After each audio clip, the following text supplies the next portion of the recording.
This is already serious. Kimberly Essex is facing a felony case, and the court is about to decide her fate.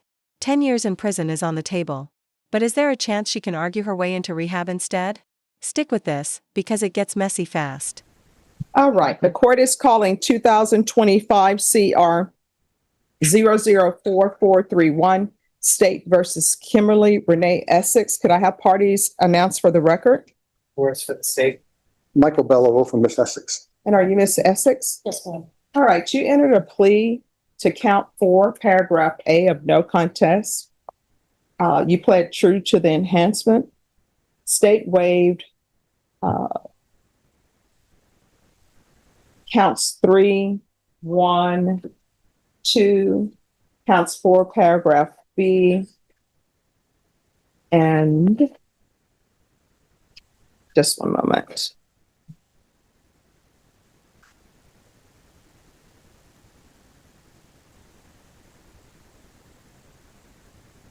Well, this will make it simple. They are proceeding on counts 4, paragraph A, and the enhancement. All other paragraphs were waived. According to the plea bargaining agreement, punishment is to be assessed at 10 years in the prison. There's a $1,000 fine. The state opposes your application. Have both parties had a chance to review the PSI and TAP evaluation? Yes, Your Honor. Yes, Judge. And there was also a McMyoff evaluation. And the McMyoff evaluation? Yes. All right, any objections? No objections. The state, Judge. All right, state, do you have any witnesses? No witnesses, Judge. Defense, any witnesses? I have one witness, ma'am. All right, you may call your witness. Yes. And if you'll step over to this side, please. She is my daughter. Yes, your daughter. So you're familiar with her legal situations? Correct. Okay. You're aware of what she's charged with today? Correct. And you're aware that she is facing up to 10 years in prison? Wow, this is powerful. Her own father is pleading with the judge, basically saying, prison won't fix my daughter, treatment might. What do you think? Should courts focus more on rehab for repeat offenders, or is prison the only real solution here? In prison. Yeah. Do you feel 10 years is going to help her? As a father, 10 years, gee, but I don't see at her age what benefit that would be. And as you explained to me earlier, maybe a different scenario would be the mental and alcohol treatment center, Right. which sounds really more applicable to this case. I think Kimberly has obviously issues with alcohol and drugs, but also the mental issues have not really been addressed.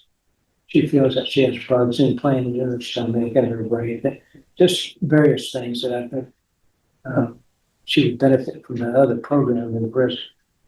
All right. Is there anything else you would like to tell the judge? She's a good person. She just great heart. I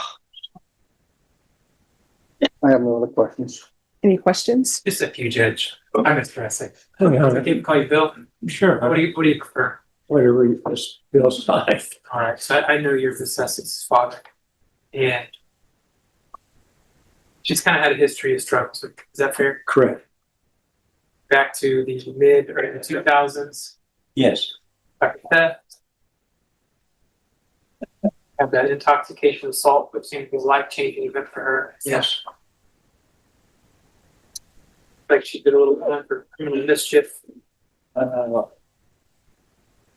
believe so. Yes. 16 months ago.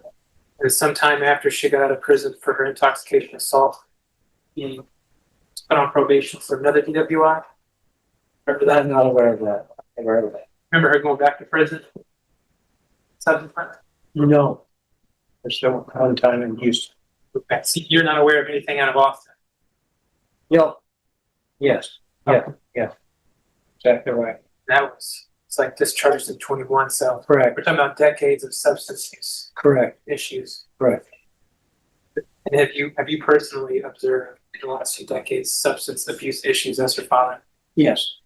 You've seen how that affects her behavior. Yes. And now, are you familiar with the facts kind of the instant case? More or less, yes. Now, there's some indication on the front of this, which, in fairness, pretrial sentencing officer investigates this to give the court context. Right? Okay. Kind of the purpose of all this. Okay. Here's Like the to- clash. The prosecution is pointing out decades of substance abuse and failed chances, while the defense leans on the idea of one last rehabilitation shot. Judges often weigh this exact dilemma, rehab or punishment. And the answer here will define Kimberly's future. Okay. Like to view the whole person before the court makes a decision. And they give their impressions sometimes. And the impression that they got is that she acknowledged guilt. But she gave a statement, and the statement seems to indicate that she was given a card to use. And that was just kind of that. Is that consistent? I wasn't involved. That was Okay. my former wife. Oh, I see. Okay. Yeah. So you're not personally familiar with No. this? Okay. No. Now, the plea bargain here is 10 years opposed. So I'm here, I look at this history, Okay. I look at the opportunities that she has received. Correct. Treatment, probation, Correct. day. So she's clearly shown us that she's either not taking it seriously or she's not ready. She hasn't been ready before. So is there anything in this situation here that tells you that this situation is different? That's a good question, but I don't think 10 years is, I think it's ludicrous in regards to the situation. I understand. So 10 years seems like a large amount of prison time. Yes, it does. But, so from your perspective, maybe a little less than 10 years or some structured rehabilitation Yes, sir. facility. Yes. Do you believe there's any other option if we're to hope that she has any chance of getting back on her feet? I think the structured rehabilitation is going to be our last shot. And do you think probation without that structure is going to work for her based on what you see? No, I think she needs some structure. I don't want that's the witness, Judge. All right, thank you so much for coming down. Thank you, sir. They just started. All right, counsel, any other witnesses? No, ma'am. All right. So, Miss Essex, I want you to know I listened to the testimony that was given by your father, but I've read the PSI report. Are you still, and I don't know if you want to call your client as a witness, she's given up the right to remain silent, but in the PSI, she's saying that she was given the credit card. But in looking through things, she wasn't given the credit card. And what she's spending the credit card on, I mean, there are many things with Dobby nails, going to the dermatologist, going to HEB, going to 7-Eleven, Best Buy, Shell Station, the Alamo Cafe, Best Western Hotel, SQZ, Trip Reggie, Specs Liquor. This is the bombshell moment. We're not just talking about random theft, these were her own mother's credit cards. A mother in a retirement home, under guardianship. The betrayal here adds an emotional gut punch that makes prison look a lot more likely. Would you forgive a family member if they did this to you? Crown Cap, and there are Dobby's nail 7/22/24, another Dobby's nail 7/22/24, all in the same day. Then there's Walmart, then there's Five Below, then there's Specs Liquor, then there's Ross, then there's Sushi Place, then there's FedEx, then there's American Best, Dollar Tree, Burlington, Wine and More, Chili's, so she, KFC, Torchy's, Don and Ben's Liquor. So is she still insisting? Oh, Saltgrass, is she still in? Which ones? And it says in the stipulations that her mom is at a retirement community Yes. and that people there became concerned. And that's when they discovered that the mom's credit cards were gone. And actually, the person who has guardianship of the mom became concerned as well. Yes. So it appears that your client was just spending money with no intention of paying it back because she didn't pay it back. Did she expect her mother, who's in a retirement home, to pay this back? I can't answer that. And it's like if she's saying that she had permission for it and it was a gift. Not all of them. Not all of them. Oh, you want to raise your right hand? Yes. Do you solemnly swear or affirm the testimony you give will be the truth and nothing but the truth? So help you God? Can you tell you which ones? No, you can lower your hand. State your name for the record. Kimberly, yes. All right, you can lower your hand. Your mom lives in a retirement community. So that I'm assuming that means that she's retired. Is that correct? Yes. And someone else has guardianship over her. Is that correct? Yes, but I came back to her from the hospital. She had a heart attack. No, my question is, does somebody else have guardianship over her? I guess so. And who would that be? My brother.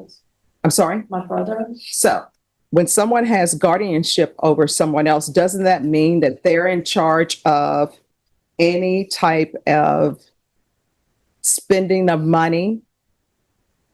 Correct? Yes. All right. So my understanding from reading the stipulations is you came to stay with her Yes. Yeah. and you were staying with her. And then her credit cards were determined to be missing. And you didn't have permission from the guardian to take those credit cards. And you did. And were you going to Dobby's Nails, Specs Liquor Store? Yes. And were you going to Best Western, Yes. HEB, Yes. Torchy's? That was with my mom. All right. And Walmart and Dollar General. It's pretty extensive. All right. So, So, oh, no, there's no need to apologize to the court. This is the state of Texas versus, so you can apologize to the state of Texas, maybe apologize to your mother, but my credit cards were not the credit cards that were taken. Do you have any questions of the witness state? Ms. Essex, after having gone through that, do you believe that you were completely honest with the PSI officer? pretty much. Yes. Your mother gave you the card and that was that? Yeah, but not on all those charges. But she gave you the card, but she gave you limited permission. Yes, that's And correct. just took it too far. A little bit. You indicated to the PSI officer that you're a rule following person. That was out of character. Notice What how was that? every time the judge presses her on past crimes, she shrugs it off as out of character. But at some point, if you've been in and out of prison for decades, isn't that your character? The judge isn't buying the excuses. What was that character? To use the car excessively. I mean, you have more than a handful of other charges in here, several prison trips. Were those all out of character? Several was. Arrests and prison trips? Yes. Are those also out of character? At what point does it become your character? I don't know. Which was that? Or asking me. You told the PSI officer in Yes. this court that you're a rule following person. That this particular incident was It's out the of manic, yeah. The manic episode I had. dating all the way back to 2007. Well, 2007 is when I got a DWI. Hurt somebody, Yes. right? You went to prison for that. Yes. Was that out of character? I guess so, yes. I'm like, I own it. You picked up another DWI in Austin. In 7 years. 2014, 10 years ago. Was that out of 11 character? I'm a little bit, yeah. Done jail time for destroying somebody else's property? That was my mom's house, but it's another story. Was that out of character?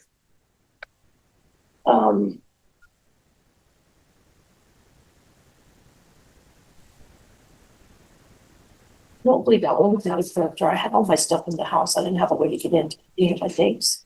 You kind of understand what I'm saying at? Yeah. You have a list of issues you've had with the law. So is it fair to say that this was out of character, or do you need help fixing your character? I don't know what you want me to say. I really don't. How many times have you been on probation? I've been on parole. Did they put you on probation in Harris or Travis County? No, I did the county time and then I went to the prison for 29 days. I'm going to show you this, and it says that in August 2015, you're put on probation for 5 years. Oh, okay. That That's a PSI, right? Well, that was probation, Yeah. and then just under 4 years later, you were revoked, sentenced to TC. Were you not on probation Okay, in Travis I thought County? it's PSI. Is that different or no? PSI is something that happens post Or before you finding get of guilt, sentenced, right? resentencing. Yeah. Yes. This looks like you're on supervision in Austin. Okay. The 3.5, almost 4 years. Is that fair? Yes, that is correct. What happened? I would have told me. I mean, I remember being on PSI and then And I'm sorry, if you could speak this way. it was a long time ago. I guess I was on pre-sentence trial, whatever it was, and then I ended up going to prison in 2014. And you had indicated, Ms. Essex, that you were not under the influence of any substances when this happened. This offense that we're here for, is that true? I wasn't under the influence of when I charged this stuff. Yes. No, I mean, I had gone to the liquor store and whatnot, but I wasn't intoxicated. What is that?